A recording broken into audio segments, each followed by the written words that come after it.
Hola a todos. Bienvenidos al canal dedicado exclusivamente a la dinastía y época Tudor. En esta ocasión, les traigo la biografía de Thomas Wyatt, el joven. Él fue un político inglés, hijo del poeta y embajador Thomas Wyatt el Viejo. Pero es más conocido por ser un líder rebelde durante el reinado de la reina María I. Su conspiración y la sublevación a la que dio lugar son conocidas tradicionalmente como la Rebelión de Wyatt. Este movimiento fue, según algunos autores, el más formidable que hubiera enfrentado la monarquía Tudor. Esta biografía está realizada por petición de Harold Quintero, quien quería saber más sobre este líder rebelde.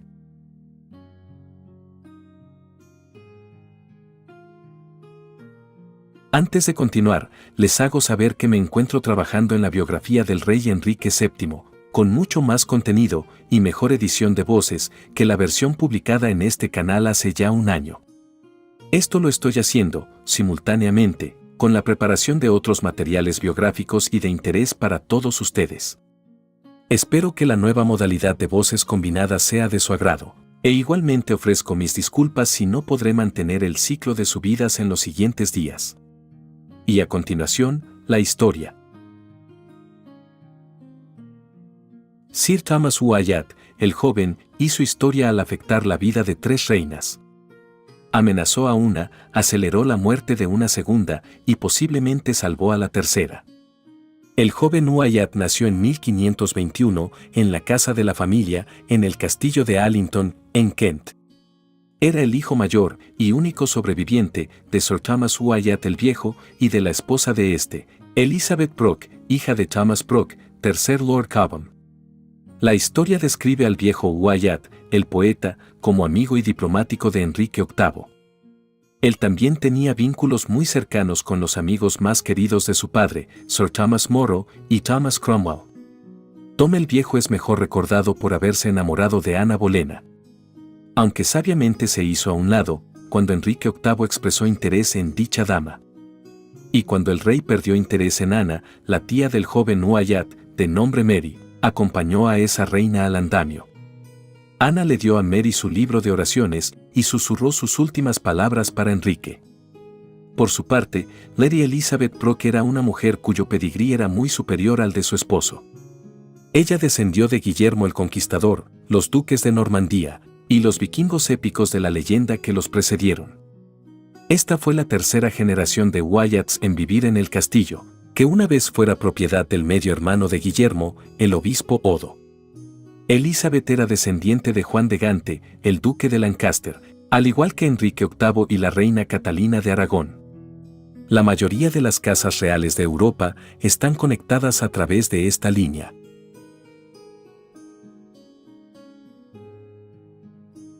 En particular para su época, y como ya se ha dicho, el esposo de Elizabeth estaba enamorado de su prima segunda, Ana. Pero el viejo Wyatt no estaba solo en sus indiscreciones, ya que se dice que su propia esposa Elizabeth vivió con otro hombre, aunque esto nunca se probó. El viejo Wyatt ciertamente solicitó la separación, por adulterio, en 1525. Si bien ese tipo de inmoralidad flagrante era una desgracia entre la gente común, era aceptable entre los nobles. Incluso se dice que Enrique VIII estaba mirando a Elizabeth Brock como una sexta esposa potencial.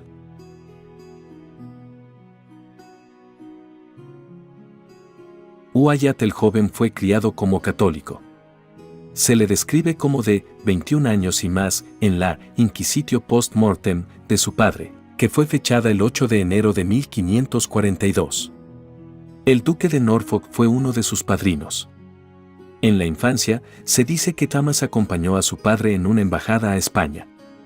Todo lo que se sabe positivamente de sus relaciones con su padre, mientras que este último estaba en España, se encuentra en 2 cartas que el anciano Wyatt dirigió desde ese país a su hijo, que entonces tenía 15 años.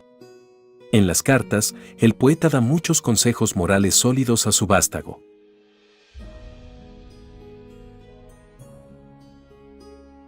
En 1537, el joven Wyatt se casó cuando apenas tenía 16 años.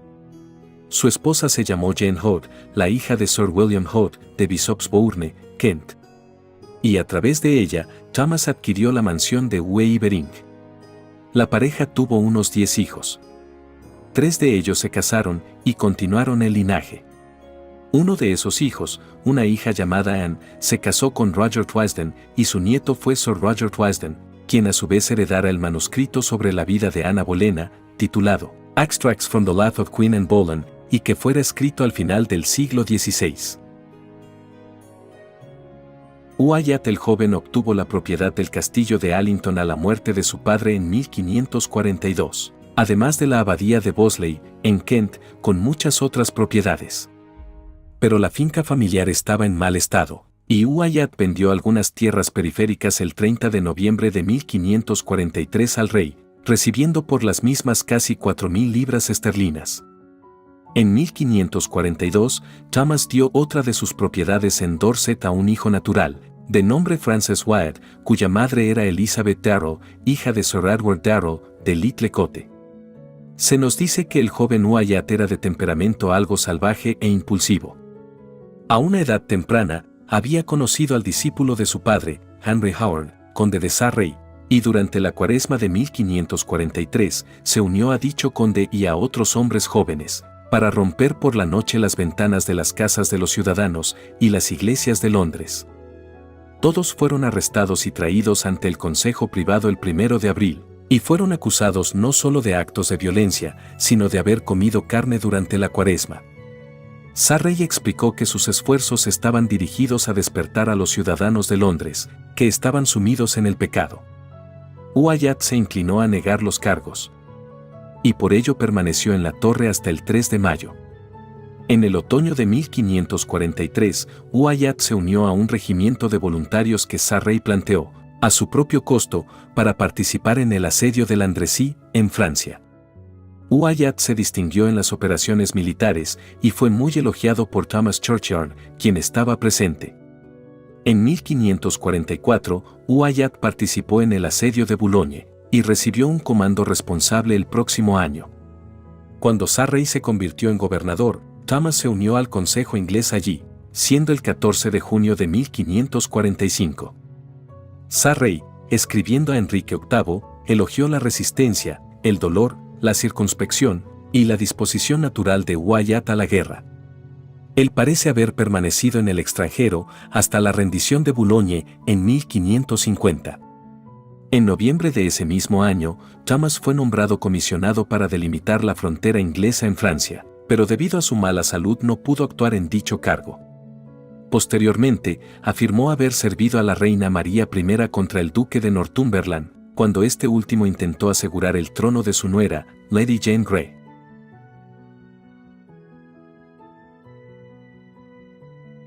Pero Thomas no tomó parte bien definida en los asuntos públicos en casa, hasta que se enteró de la resolución de la reina María de casarse con el príncipe Felipe de España. Wyatt consideró ese paso como una violación al honor de la nación, y traería a Inglaterra bajo la influencia católica romana y la española. Pero, según su propia cuenta, él nunca pensó en protestar públicamente contra eso, hasta que recibió una invitación de Edward Courtenay, conde de Devon, para unirse a una insurrección general en todo el país, con el propósito de prevenir el matrimonio de la reina. El plan era tener una serie de levantamientos en el sur, suroeste, la frontera con Gales, y en las tierras medias, para luego marchar hacia Londres y derrocar al gobierno, bloquear el matrimonio español, destronar a María y reemplazarla con su media hermana protestante, Isabel, quien se casaría entonces con Edward Courtenay. Wyatt se dedicó entonces a levantar a Kent en revuelta. Thomas se sintió alentado por la vaga promesa de ayuda que vino de parte del embajador francés. El anuncio oficial del matrimonio español se publicó el 15 de enero de 1554. 7 días después, Wyatt convocó a sus amigos y vecinos para encontrarse en el castillo de Allington y discutir todos los medios de resistencia. Thomas se ofreció, si intentaran una rebelión armada, para liderar la fuerza insurgente. Al igual que los esfuerzos realizados por Edward Courtenay, Henry Grey, el duque de Suffolk, Sir James Crofts y Sir Peter Carew, para excitar la rebelión en otros condados fracasaron. El gobierno fue alertado de todos estos planes cuando Sir Peter Carew rechazó una citación a la corte, y el embajador imperial, Simon Renard, escuchó que una flota francesa se estaba reuniendo en Normandía. Edward Courtney fue entrevistado por su mentor, Stephen Gardiner, y divulgó todo. Cuando los rebeldes se enteraron de que María sabía de sus planes, no se dieron por vencidos, sino que decidieron entrar en acción con 3 de las 4 revueltas provinciales planificadas. Pero estas fueron un fracaso, debido a la falta de organización. Los instigadores en estos lugares fueron arrestados, antes de que tuvieran tiempo para madurar sus diseños. No estaba claro para María y su gobierno si Isabel estaba involucrada de alguna manera, por lo que la reina le escribió a su media hermana, quien estaba entonces en Ashridge, convocándola a la corte. Querida hermana, te saludamos bien. Y aunque ciertas personas mal dispuestas, ocupando más la satisfacción de sus mentes maliciosas que su deber y lealtad hacia nosotros, han difundido los rumores falsos, y con esos medios, y otras prácticas diabólicas, hacen una pizca para inducir a nuestros súbditos buenos y amorosos a una rebelión antinatural contra Dios y nosotros, y contra la tranquilidad común de nuestro reino. Nosotros, al tanto del peligro a la seguridad de tu persona, si se deba surgir algún tumulto repentino, ya sea donde estés ahora, o sobre Donington, donde entendemos que en breve irás allí. Por lo tanto, piense que pronto deba ponerse en buena preparación, con toda la velocidad conveniente, para hacer que venga a nosotros, lo que rezamos que no deje de hacerlo, asegurándole que será muy bienvenida. Pedimos que envíes una respuesta con este mensajero. Y así rezamos a Dios, para que te tenga en su santo mantenimiento. Dado bajo nuestro sello, en nuestra mansión de St. James, el día 26 de enero, el primer año de nuestro reinado. Tu amada hermana, María, la reina.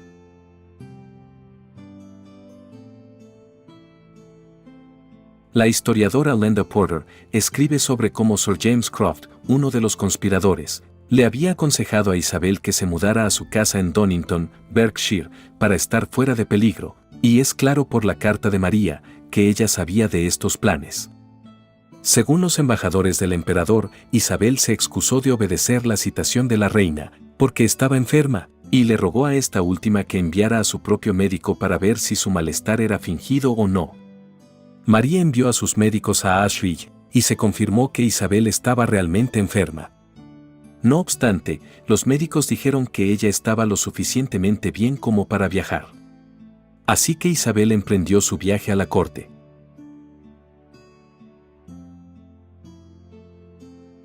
Mientras tanto, Thomas Wyatt había sido forzado a tomar la posición de jefe principal, en el ataque al gobierno. Él directamente publicó una proclamación en Maidstone, que se abordó a los súbditos comunes de Kent. Dijo que su curso había sido aprobado por la crema innata de la comarca. Se instó a los vecinos y amigos a asegurar el avance de la libertad y la comunidad, que estaban en peligro por el placer determinado de la reina de casarse con un extranjero. Wyatt se mostró digno de sus responsabilidades y puso sus planes con audacia. Antoine de Noailles, el embajador francés, escribió que era estimado por ser un hombre valiente y de una buena conducta.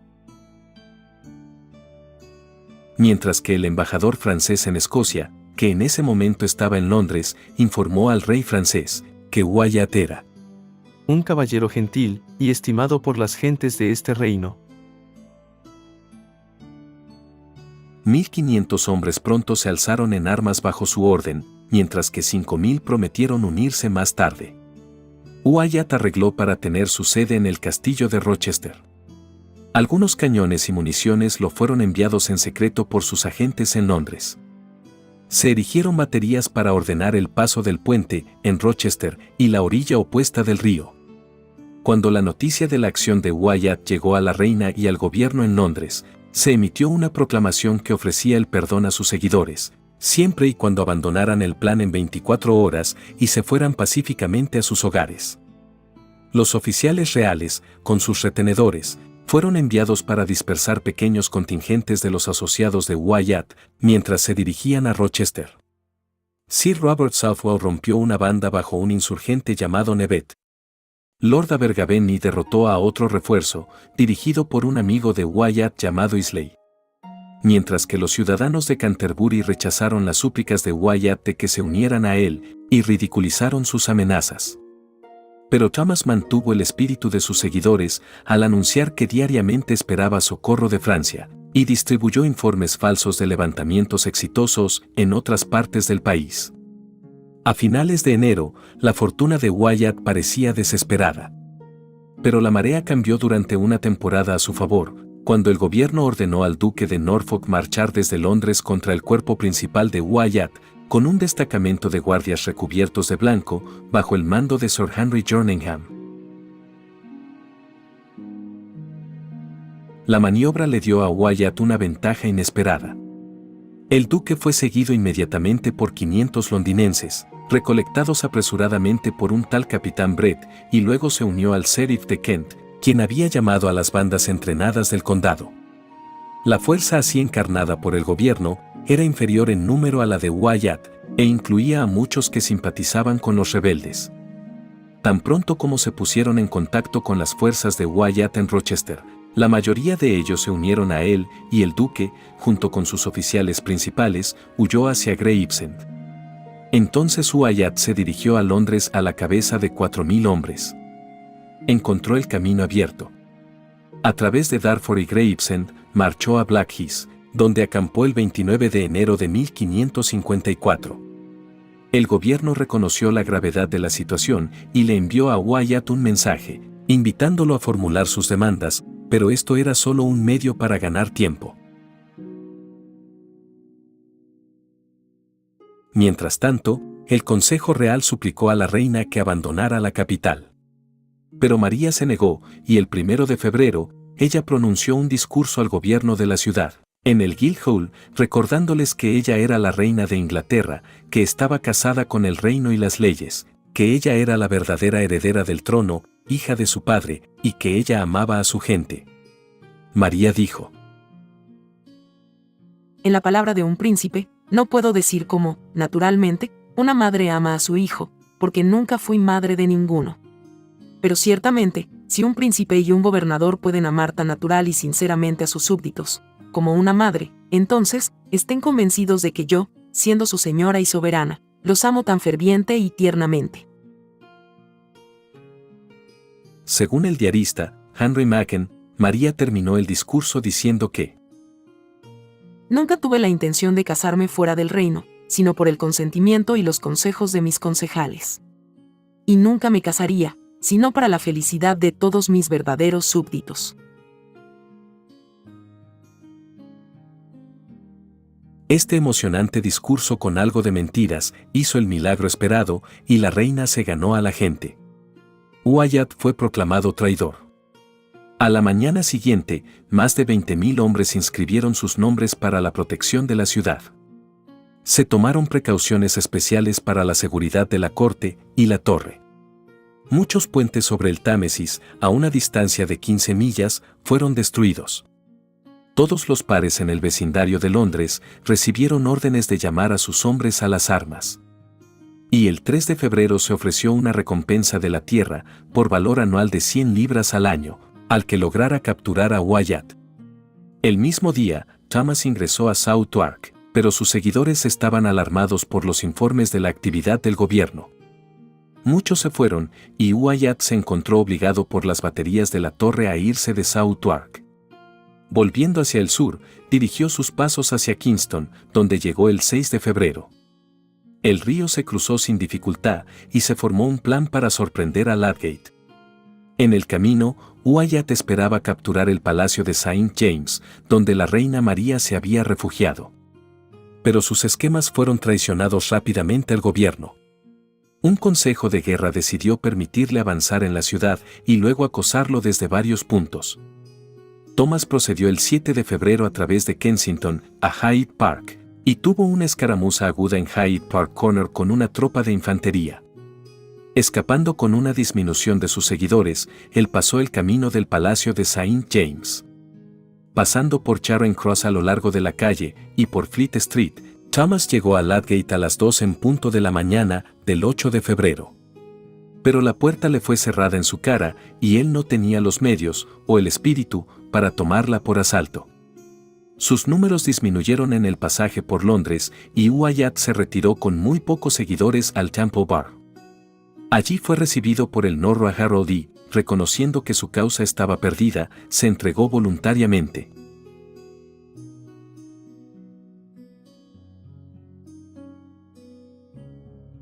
Después de ser llevado a Whitehall, fue trasladado a la torre, donde el teniente, Sir John Bridges, lo recibió con reproches oprobiosos. Al enterarse de su arresto, el embajador francés, Desnoyers, rindió un homenaje a su valor y confianza. El 15 de marzo, Wyatt fue procesado en Westminster por cargos de alta traición, siendo condenado y sentenciado a muerte. Se designó el 11 de abril como el día de su ejecución. Wyatt solicitó al teniente de la torre que le permitiera hablar con un compañero de prisión, Edward Courtney, conde de Devon.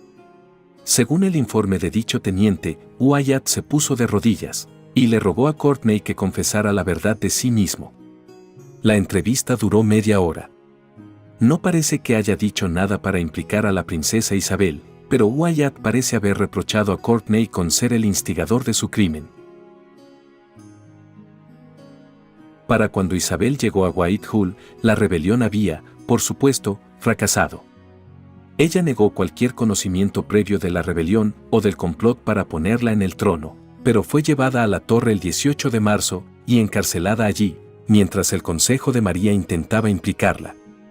Siendo después liberada y puesta bajo arresto domiciliario en Woodstock, solo cuando Wyatt decidió exonerarla por completo.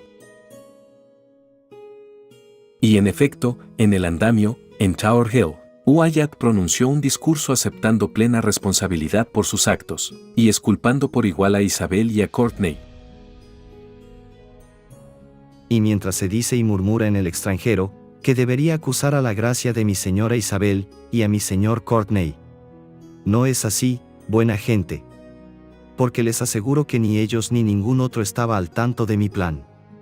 Y esto he declarado al consejo de la reina. Y es más que cierto. Después de que fue decapitado, su cuerpo fue sometido a todas las barbaridades que formaron parte del castigo por traición. Al día siguiente, su cabeza se colgó de una horca en Hay Hill, al lado de Hyde Park, y posteriormente sus extremidades fueron distribuidas entre varios sectores de la ciudad. Pero, macabramente, su cabeza fue robada el 17 de abril. Según algunos relatos, la viuda de Wyatt, Jane Hood, fue llamada a comparecer después del arresto de Wyatt, y recibió promesa que se salvaría si ella pudiera convencerlo de que implicara a Isabel en la conspiración. Pero sabemos que él se negó. Y hasta que la reina María les proporcionó una anualidad de 200 libras en 1555, la familia vivió en condiciones de indigentes. A Jane se le permitió reclamar los bienes de su esposo y algunas de sus propiedades.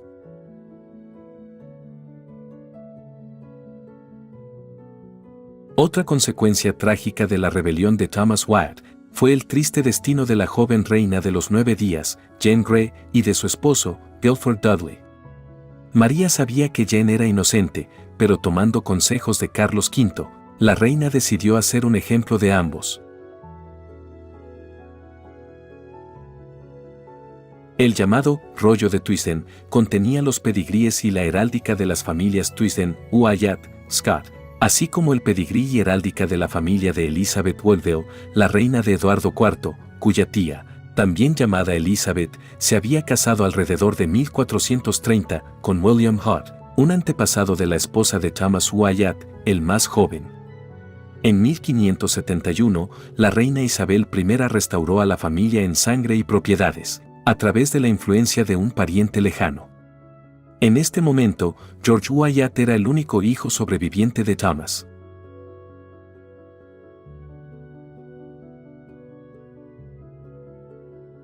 Después de su muerte, Thomas Wyatt el joven y sus seguidores fueron ampliamente considerados como patriotas y mártires por una población que se estaba volviendo cada vez más repelida por la persecución de los protestantes bajo María. La rebelión no detuvo el llamado matrimonio español, que siguió adelante el 25 de julio de 1554 y, aunque resultó ser infeliz para María, ya que Felipe se mantuvo alejado de Inglaterra, Al menos contribuyó a la economía.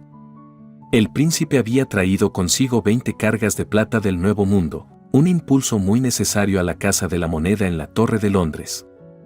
Dicha casa monetaria, incluso, ganó su primer contrato extranjero, el de acuñar monedas de plata para España.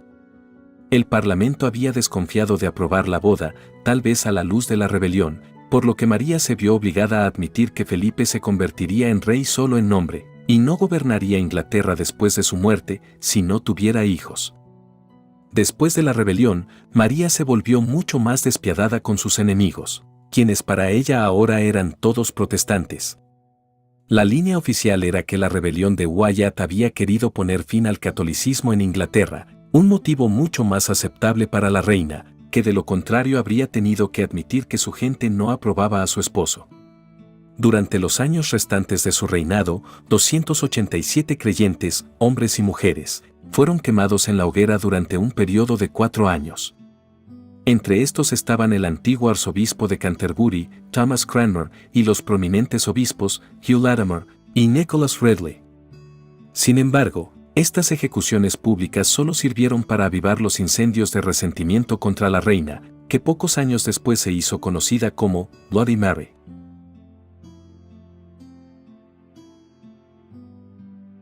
Y bueno amigos, hasta aquí este video sobre Thomas Wyatt el joven, político y líder rebelde inglés. Espero que les haya gustado. Y estaré al tanto de todos sus comentarios, los cuales leeré y agradeceré sinceramente. No olviden darle me gusta al video, suscribirse al canal y también activar la campanita de notificaciones, para que estén al tanto de todos los videos que iré subiendo. Si en verdad les gusta el contenido de mi proyecto, pueden elegir ser miembros del canal, y así podrán tener acceso a contenido exclusivo, saludos y créditos personalizados, así como otras ventajas. Chequen el enlace que les comparto en la descripción de este video. Feliz día y hasta pronto.